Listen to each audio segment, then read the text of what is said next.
Thank you, sir. So, Roopak, Sir, how long have you been waiting here? more than an hour, sir. Well, you still look graceful. Thank you, sir. So, you certainly have an impressive record. You are the best speaker, huh? At the Toastmasters, yes. Yes. That was in 2023, this Right, year. sir. Right, sir. So, what was the best topic you can remember? So, the speech for which I got the award was about my own learnings in life. That's a Okay. speech I framed.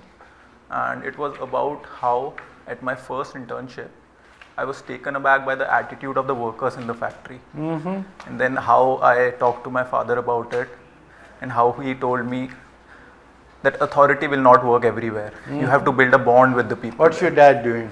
He's in army, sir. He's an army officer. He's retired now. He's in Lucknow, right? So, that's what how you started. Yes, sir. And then you have done Vipassana. Yes, sir. Where did you do that? I attended it in Kushinagar, sir, the 10-day program. Kushinagar in UP. When was that? It was last year, sir, 2022, February. Do you still do meditation? I try to make time for it, You sir. try to make it. Now, you have an impressive corporate career. Thank you, sir. And how did you like Hindustan Unilever? It was a great experience, a great learning experience for me. They have a management training program that spans almost 1 year, in which they expose you to different parts of the business, starting from marketing, then factory, then sales, then even the CSR. So, if you want me to highlight one. No, that's okay. And then you jump to Bullbull online. What is that? So it was an early stage startup which related to video e-commerce. So all the e-commerce platforms that we have, Amazon, Flipkart, they are image based. You look at the image of the product and you buy it. This was a new startup which focused on making videos of the products, and so that the customers can better understand the product before they buy them online. And our target market was tier 2 and tier 3 cities. That is where video e-commerce we figured was more popular. So, And now you are an entrepreneur in residence. What does it mean? so it's a designation created by the company, urban company. My role there is to handle projects which are innovative. So which common managers would not be willing to handle, or because they are very risky. So you might not want to risk their KPIs or their performance. So they want someone who would not be. What is a project which is so risky? One example without actual details. So one was trying a new jet pump in AC servicing. So that was something that was very risky to start off, because people said the ACs would get damaged, or firstly the procuring of that pump was very difficult, especially in India. So we had to look for a lot of manufacturers. Then we had to adjust the pressure setting, because those pumps were used for car washing and all. So that was something that was very challenging. And today's newspapers, how many have you read? So I just went through a couple sitting here. Which ones? Hindu and Indian Express. And would you like to list for us 4 or 5 significant news items? Sure, sir. One was that India's current account deficit has contracted to 1%, which is a good news, considering that we were around 3% last year in this quarter. So that is a positive development. The other is another wrestler, Vignesh Phogat, has returned her Padma Shri, which is bad news, says about sorry state of affairs in sports administration in our country. Besides that, there was something about Israel and India heads of states engaging about the issues going on in Gaza. Heads of state? Indian PM talking to PM Netanyahu about the operations that Israel is carrying out in Gaza. and India expressing its concerns as well as expressing its solidarity with Israel with regard to terrorist attack that it faced on October 7th. So these are the major news items I can recall. Now you said something about the deficit. Current account deficit. Did you follow the debate between IMF and the Finance Ministry about the debt burden? Yes, sir. IMF has expressed concerns about rise in India's debt to GDP ratio in the recent years, especially post-pandemic. It has risen above 80%, which is a concern. Whereas Finance Ministry has pointed out that it was necessary in that period to increase government spending. And Finance Ministry also expressed its confidence that going forward, the debt to GDP ratio will come down, considering that we have a target to reduce our fiscal deficit to 4.5% by 2025. IMF had given a certain amount, percentage as a likely one in the near future. Did you notice that? Right, I am not aware. You didn't notice that? I am not aware of the numbers, sir. Okay, please. Roopak, you seem to be moving from very large organizations like Hindustan Lever to smaller ones. Right, sir. So you think it's good to be a big fish in a small pond or a small fish in a big pond? So I feel you need to experience both in your life. Both ponds. Yes. Okay. So when I was a small fish in a big pond, I saw how clean the pond is, how different fishes work, how organized the things are, talking about Unilever. So all the processes were well laid out. You just had to pull small levers. So that was a great learning experience for me. But then I also realized being a small fish, you can only do so much in the big pond. So then I decided to explore and see, and the startup ecosystem was booming in India. So I tried to explore a little bit, what can I do? That is how the transition happened. And going But into now you're back from a startup into a middle pond, middle level pond. Yes, sir. So first startup, Bullbull, was an early stage startup. Okay. So there I had a lot of responsibility. The stakes were high. But then in the pandemic, it did not do so well. So I started exploring further where should I go next. Then I realized it would be good to go into a more mature startup, which is looking to scale up. So that is where I went to Urban Company. You think Urban Company will be able to scale up to the level of Unilever or what? They started quite a long time ago. Yes, sir. It's been 7 years. They must be struggling to, maintain revenues, because how much can you get a share from a barber's haircut or a plumber's, this thing? And how many plumbers and barbers do you have or repairmen? So I am very confident that the company will do well in the future. Okay. But they are providing a very good service which was lacking in metropolitan cities. Yes. It was very difficult to get anybody to do your jobs. Certainly. With them there, it's a boon. Certainly, we certainly wish that they stay. Now, the startups, you're interested in startup ecosystem. Right. Startups have been facing financial problems now in the recent. There's Right. been these funds have been drying up. Right, sir. So, what is your take on that? You're right, sir. 2023 has been a lean year in terms of funding for Indian startups as compared to 2022. The reason being primarily that interest rates in global markets have been going up, due to which liquidity has dried up and foreign funding has slowed down a little bit. So that is the primary reason. And secondly, there has been some bad news, bad media about Indian startups. Case in point being the Byju's, which indulged in a lot of unethical practices. That has been a problem. That is why the funding is drying up. But I'm again very confident that in the future, as global markets improve, as Indian economy consolidates its macroeconomic positions, the fundings will go up again. Fantastic. Thank you so much. Sir. You are talking of the economy. Can you tell me how big is the Indian economy? How big is the Indian economy?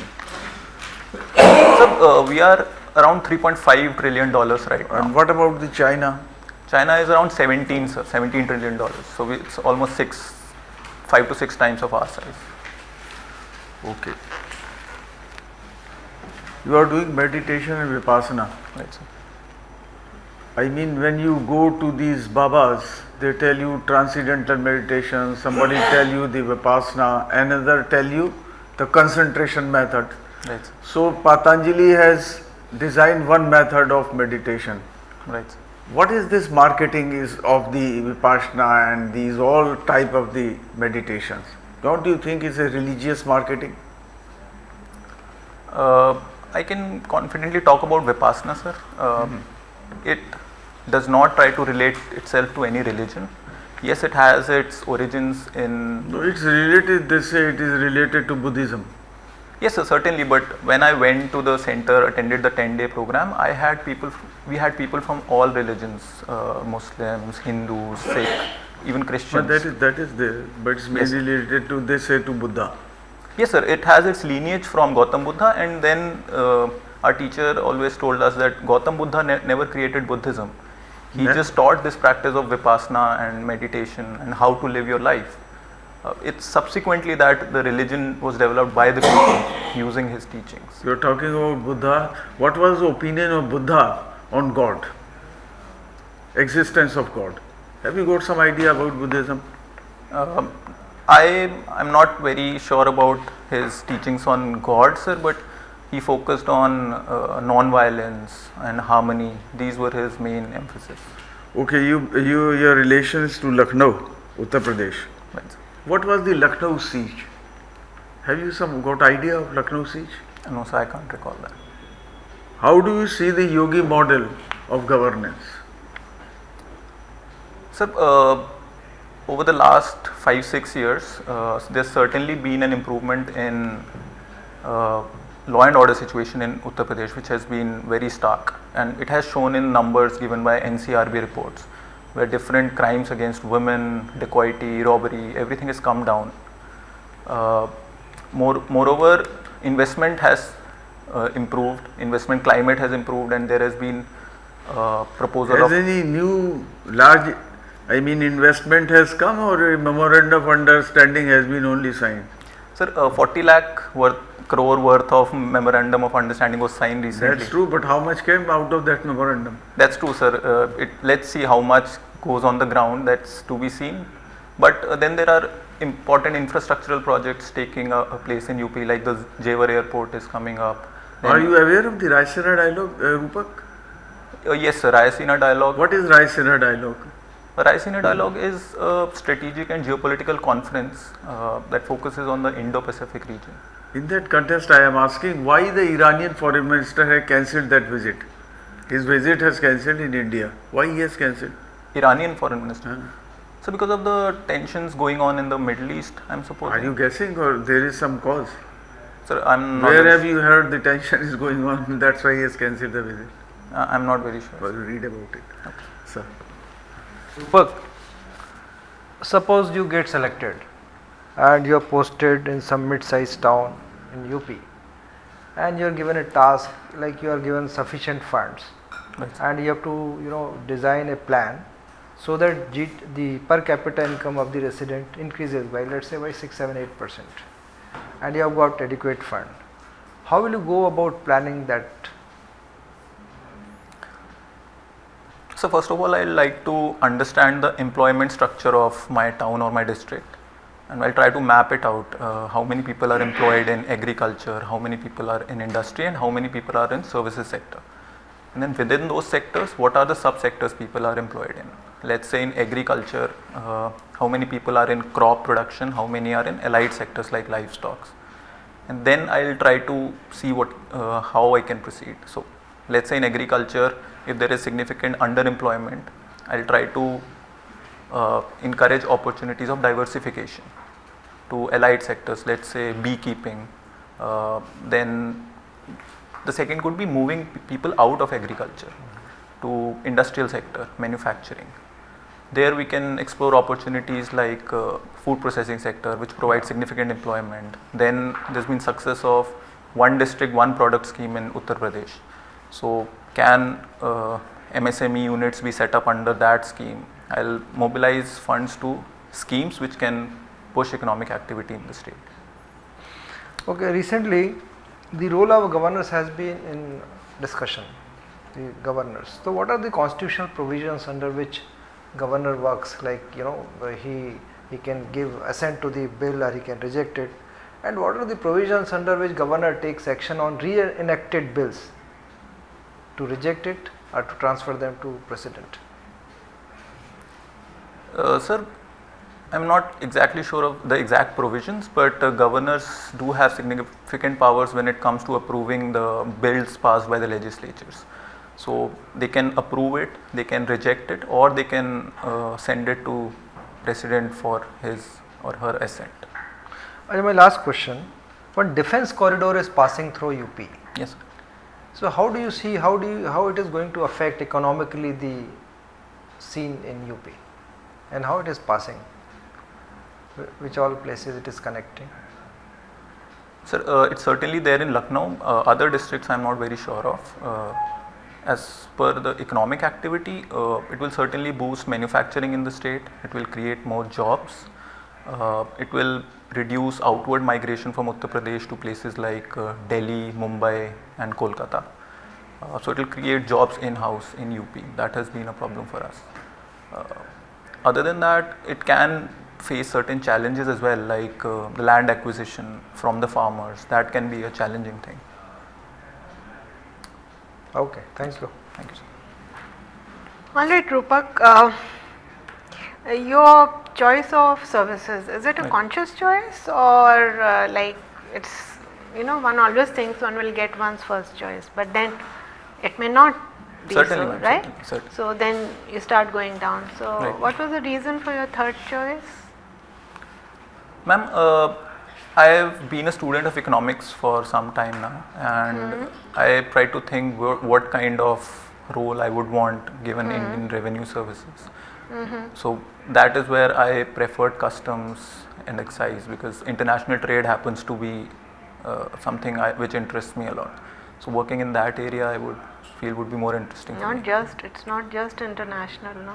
There's a lot of what's going on in the GST, for example. Right, ma'am, right.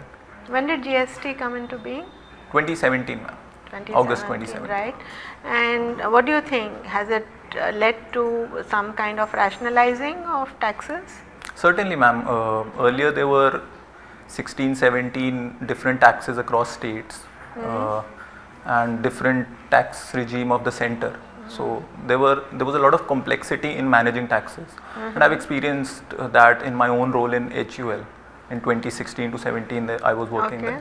There were a lot of taxes which factories had to deal with.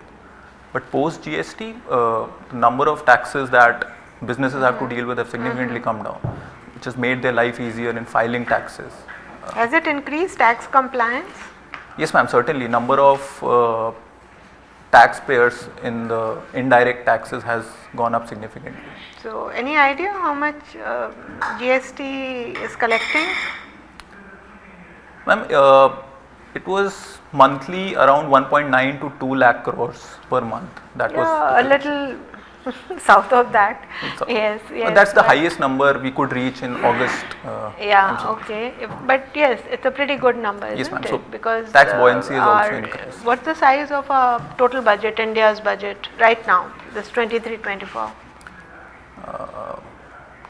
I'm not sure of the exact number, ma'am, but if you let me take a guess, it's 20 to 25 lakh crores somewhere in No, that was the projected receipts from direct taxes and indirect taxes, right? The size of the budget per se was 45 lakh crores. Right. Okay. So, but if you go by 2 lakh crores, in 12 months is 24 lakh crores. So, it's like both the departments ka collection GST se hi aa gaya fir to. Right, ma'am. है ना? That would be. So, but of course, it's not 2 lakh crores. It's I mean, it's been like roughly average of 1.7 types, right? Right. And 1.7 lakh crore, that is. And so, well, okay.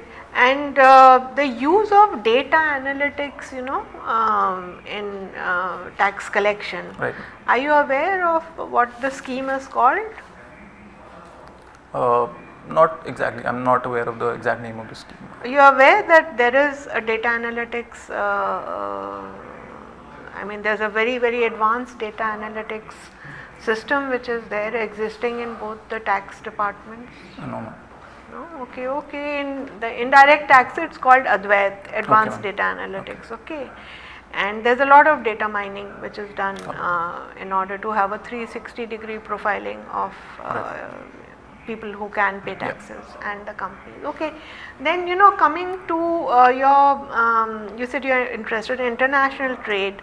So let me ask you, what are carbon tariffs and who imposed carbon tariffs? Recently, when EU imposed carbon tariffs on EU did, yes. imports of goods from outside, Yeah. it had dual objectives, I suppose. The first was the noble one, which they said was to reduce emissions globally. And the second one, I suppose, which was who were they imposing it on? On developing countries, to which On companies EU's which were not doing what? meeting carbon emission compliance. Environmental Yes, standards, yes, no? yes, Yeah, okay. Yeah. Then? The goal was to reduce emission, and also EU was skeptical of its own companies shifting to overseas developing countries which had weaker environmental regulations. So EU wanted to prevent that and ensure that its companies produced in EU only. Okay, okay. So that was the other reason, yeah? Yes, ma'am. Yes, ma'am. Okay, all right. What are AIFs? Alternate investment funds. Alternate investment. How do they operate? What was recently there was a controversy, with the RBI. Yes, Did ma'am. you read on that? Yes, ma'am, I did. So what was happening was, firstly, how AIFs operate, it's a fund of funds basically, and they are used to invest in areas where there can be significant economic benefits for the country. For example, infrastructure or even in startups. And now coming to the controversy, what was happening was some NBFCs were rerouting their funds to the lenders who were then investing in the alternate investment funds. So, which was creating a risk of evergreening of loans. So, RBI has put a stop to this by preventing lenders who have exposure to alternate investment funds. It was these people who couldn't pay back, so they were trying to get them funds from AIFs. That was what evergreening Yes, loans ma'am. was about, right? Yes, ma'am. Read up on it a Right. little more, Okay. because moment you say talk about that you're interested in e-commerce and startups and everything, they can come down to these, right? Right. So okay, thank you. Thank you. Well, the formal part is over. Sir. We shall call you back very shortly Sure. for a feedback. Sure. Sir. Thank you, sir. Thank you.